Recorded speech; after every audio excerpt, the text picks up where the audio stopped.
ዓለም እየተሻሻለች አትሄድም። ከዚህ በኋላ ደህና አትሆንም። እያበቃላት ነው።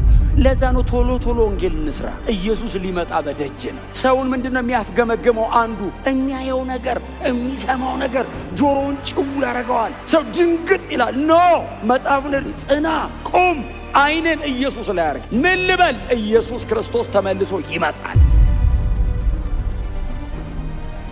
በወንጌል እውነት ላይ ጸንታችሁ ስትቆሙ እናንተ ውስጥ ያለውን ኢየሱስን ለማሳደድ ሲነሱ የሚላቸው እንደሱ የሰይጣን ማህበር እየተንቀጠቀጠ ነው ማለት ነው። ዮሐንስ መቋቋም አቅቶታል። አትፍራ ሲለው ፍርሃት ምዝዝ ብሎ ከውስጥ ይወጣል። ይሰማዋል እንጂ መንቀሳቀስ አይችልም። የመጀመሪያውና የመጨረሻው እኔ ነኝ።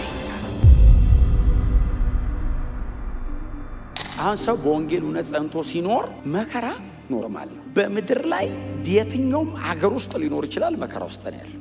የተናገረውን በሙሉ ያደረገ ለዚህኛውም እመነኝ ከጸና አለን መጣና፣ አዎ እርግጠኛውን በሁለተኛው ሞት ከቶ አትጎዳ።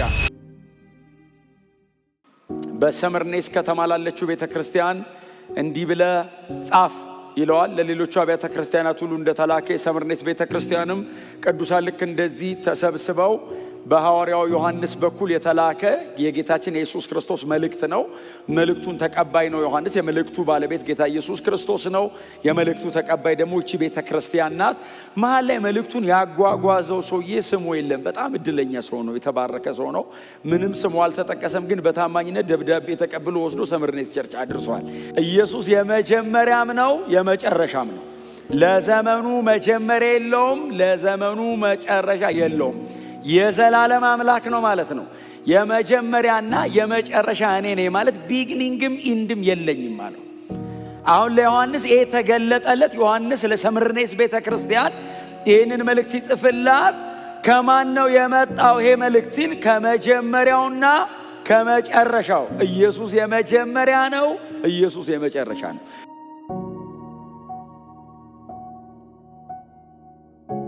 እንደ አብ እንደ መንፈስ ቅዱስ ሁሉ ለዘመኑ መጀመሪያም መጨረሻም የሌለው የዘላለም አምላክ መልእክት ልኮላችኋል። ዋው! አሁን ጉባኤው ከዮሐንስ ቢሆን ራሱ አክብረው ይሰማሉ፣ እንኳን ከመጀመሪያውና ከመጨረሻው። ኢየሱስ የመጀመሪያ ነው፣ የመጨረሻ ነው። እና ዮሐንስ ይሄንን አታቅም ነበር ወይ? አውቃለሁ። በመስቀል ላይ ከሞተ ከተቀበረ ከተነሳ በኋላ ወደ ሰማይ ሲያርግ ማን እንደሆነ ገብቶኛል። ከዚህ በፊት በጻፍኳቸው ደብዳቤዎቼ 3 ደብዳቤ ጽፈዋል፣ 1 ወንጌል ጽፈዋል። እዛ ላይ ገብቶኛል ኢየሱስ ክርስቶስ የዘላለም አምላክ መሆኑን አውቄያለሁ። በመጀመሪያ በወንጌሌ ምዕራፍ 1 ቁጥር 1 ላይ ጽፌዋለሁ። የዘላለም አምላክ ነው። እዚህ ጋር ለምንድን ነው የጻፍኩት? ድጋሚ ራሱ ነገረኝ። በእርጅናው በሽምግልናው ፍጥሞ ታስሮ እያለ ዮሐንስ ቁጭ ብሎ እየተንቀጠቀጠ እዛ በረዶ ላይ ከኋላው መጣ ኢየሱስ።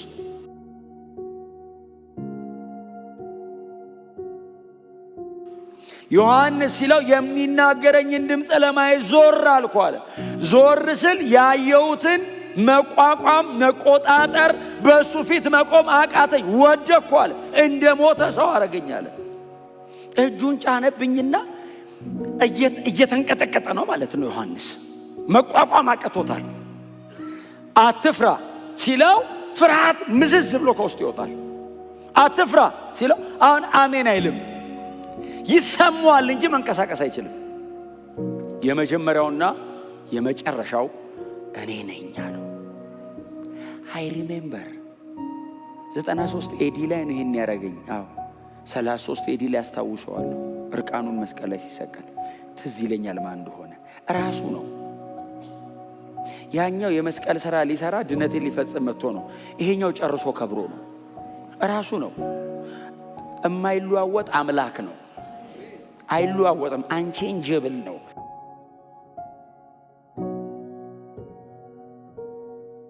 ራሱ ነው። ምንም ጨምሮ አይደለም። የነበረውን ነው እየገለጠ ያለው፣ ያለውን ነው እያሳየኝ ያለው። አሁን ክብር ጨምሮ አይደለም ላዩ ላይ፣ ያንም በኢንካርኔሽኑ ጋርዶት እንጂ ሁሌ እሱ ለዘላለም አምላክ ነው።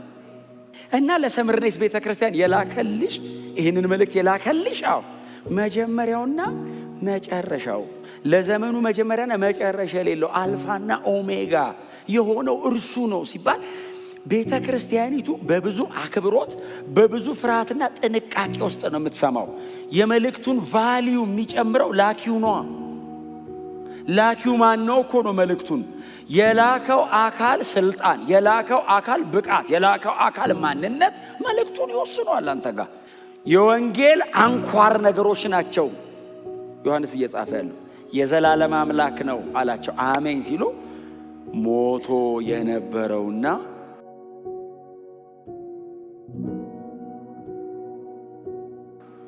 ቀጥሎ ምንድን ነው የሚለው? ሕያው የሆነው። ሞቶ የነበረውም ኢየሱስ ብቻ ነው። ሞቶ የነበረ ተብሎ የተጻፈለት ከዛ ሕያው የሆነ ተብሎ የተቀጠለለት ጌታ ኢየሱስ ክርስቶስ ብቻ ነው። ማንም እስከሚሞት ነው። አሁን ዮሐንስ ሞቶ የነበረው ሲል ክሩሲፊክሽን ነው፣ የመስቀል ስራውን ነው፣ የማዳን ስራውን ነው እያወራ ያለው፣ ድነታቸውን ነው እያወራ ያለው። አዎ የዘላለም አምላክ ነው። ቀጥሎስ ስለ እኔ ኃጢአትና በደል በመስቀል ላይ መስዋዕት በመሆን ለእኔ የዘላለም ሕይወት ያደለ ነው። ስለዚህ ጌታ ኢየሱስ ክርስቶስ ጨርሶ ከብሯል። ዮሐንስ እየነገራቸው ሞቶ የነበረውን ሲል አንዳንዶቹ የአይን ምስክር ላይሆኑ ይችላሉ፣ በአካል ኢየሱስን ላያውቁት ይችላሉ። የዮሐንስ አይነት ግን አይሁዳዊ የነበረ እድሜው ወደ 90ዎቹ የተጠጋ ኢየሩሳሌምና ይሁዳ ገሊላ አካባቢ የኖረ ሰው ከሆነ ግን ኢየሱስ ክርስቶስን በአካል ሊያውቀው ይችላል።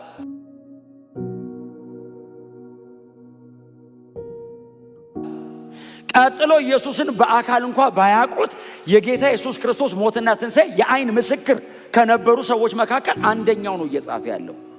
ጌታ እድሜያችንን ሁሉ ልጁን በማተኮር ይባርካል። ኢየሱስ ተኮር። አብ ልጁን ነው የሚያከብረው። መንፈስ ቅዱስ እኛ መካከል ያለው የተለያዩ ስጦታዎች ሰጥቶን በእነዛ ስጦታዎች ኮምፒት እንድናደርግ አይደለም፣ ኢየሱስ ክርስቶስን ለማክበር ነው ያለው። መንፈስ ቅዱስ ሲመጣ ያከብረኛል። መንፈስ ቅዱስ ደስታው የኢየሱስ መክበር። ኢየሱስ እኛ ማለት ሲከብር መንፈስ ቅዱስ ደስ ይለዋል። ሰዎቹ የእግዚአብሔርን ሀርት አንደርስታንድ አድርገውታል። እግዚአብሔር የት ጋር እንዳለ ገብቷቸዋል። ምን ሲደረግለት እግዚአብሔር ደስ እንደሚለው ገብቷቸዋል። ስለዚህ የፈለገ ዋጋ ቢከፍሉ ቢሰቃዩ የሞት ጣር ተጠግቷቸው እያጣጣሩ ስለ ክርስቶስ እያወሩ ነው የሚሞቱት።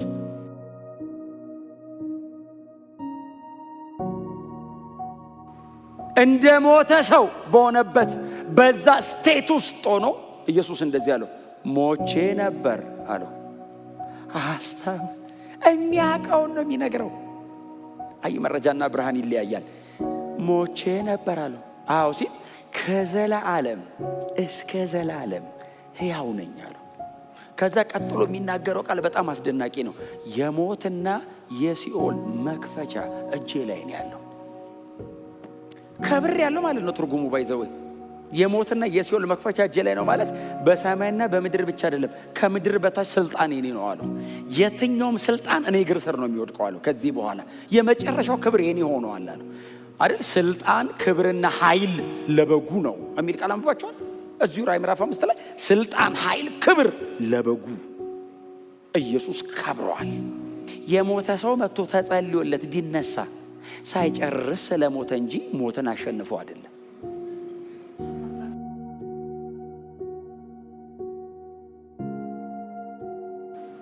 ጨርሶ ይሞታል። ኢየሱስ ከሞት የተነሳው ስላልጨረሰ እንዳይመስል ሞትን አሸንፎት ነው። ሞትን ገንጥሎት ነው የወጣው። ሞትና ኢየሱስ ለብቻ ተገናኝተው ተነጋግረው በቃ ውጣ ብሎት አይደለም፣ ሞት አቅቶት ነው። አይ የዘላለም ሕይወት ያለው እዚህ እውነት ላይ ነው። የለም ሌላ መንገድ የለውም። ሞቅ ሲለኝ አይደለም የዘላለም ሕይወት ያለው፣ የሆነ አክቲቪቲ ውስጥ ስሳተፍ አይደለም። እዚህ እውነት ላይ ነው የዘላለም ሕይወት ያለው። እግዚአብሔር ሕይወትን የሰጠው በዚህ ብርሃን ከዘላለም እስከ ዘላለም አሉን። እሺ ስል ሕያው ነኝ ምን ማለት ነው? ድጋሚ ሞት ወደ እኔ አይመጣም። ያኛውንም የቀመሰው ለእኔ ነው እንጂ እርሱ የዘላለም አምላክ ለእኔ ነው የቀመሰው። እኔን ተክቶ ገብቶ ነው። ሪፕሌስመንት ነው፣ ተክቶኝ ነው።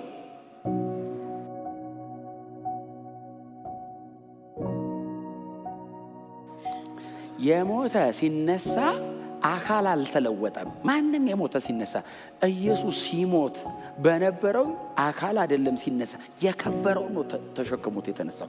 በከበረው አካል ነው የወጣው። ሞት አክሰስ አያረገውም፣ ኃጢአት አያቀውም። ኮራፕትድ የሆነው ይሄ ሲስተም ኮራፕት አያረገውም። ለዘላለም በእግዚአብሔር ፊት የምንኖርበትን አካል ኢየሱስ ለብሶት ብድግ አለ። ትክክለኛ ትንሣኤ የሚሆነው ያኔ ነው። አሁን ሰው በወንጌል እውነት ጸንቶ ሲኖር መከራ ኖርማል ነው አይደል? አሁን መከራ ኖርማል ነው። አሁን ወንጌል ላይ ሰው ወንጌል ነው ብሎ ከያዘ በምድር ላይ በየትኛውም አገር ውስጥ ሊኖር ይችላል። መከራ ውስጥ ነው ያለው። ኖርማል ኦርዲነሪ የሆነ ዜጋ ብቻ እንዳይመስላችሁ። ለምን የሀገር መሪ አይሆንም? በወንጌል እውነት ልጽና ካለ ሲስተሙ ያራምደው።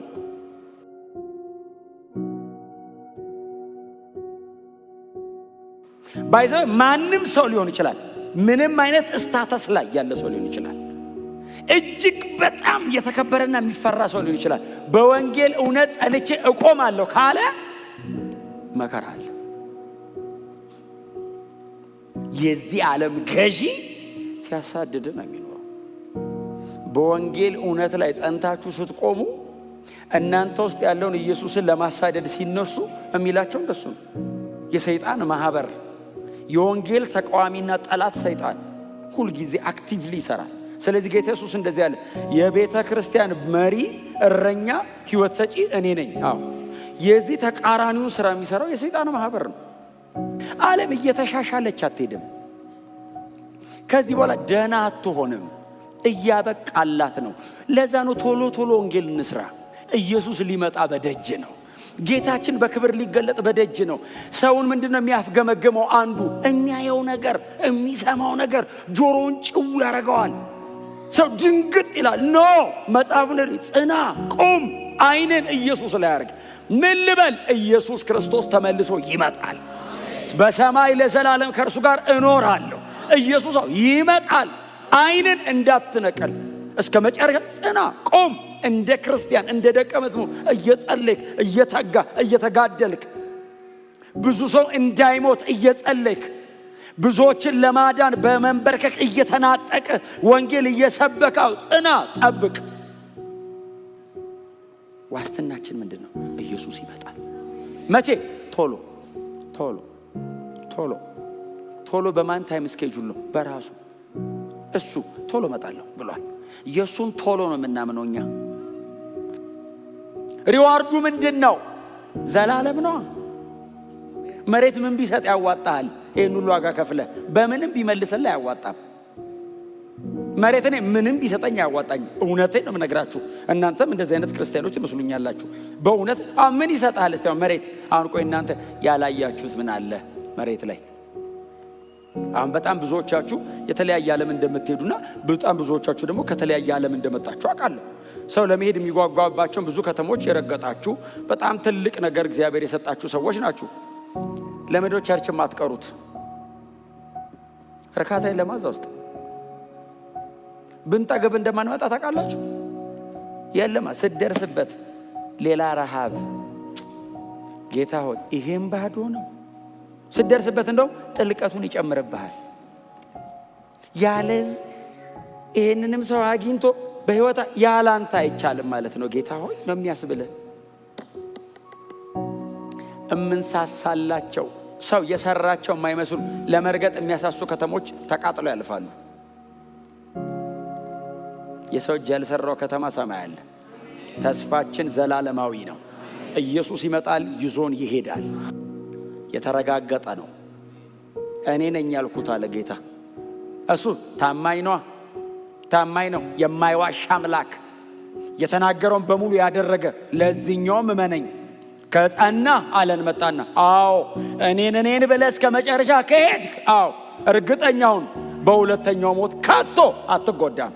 ለዘላለም ከኔ ጋር ትኖራለህ። እኔ በከበርኩበት በዚያ ከኔ ጋር ትከብራለህ። እስካሁን የመጣችሁት በጣም ብዙ የድል መንገድ አለ። እግዚአብሔር ይመስገን ስለዛ የድል መንገድ።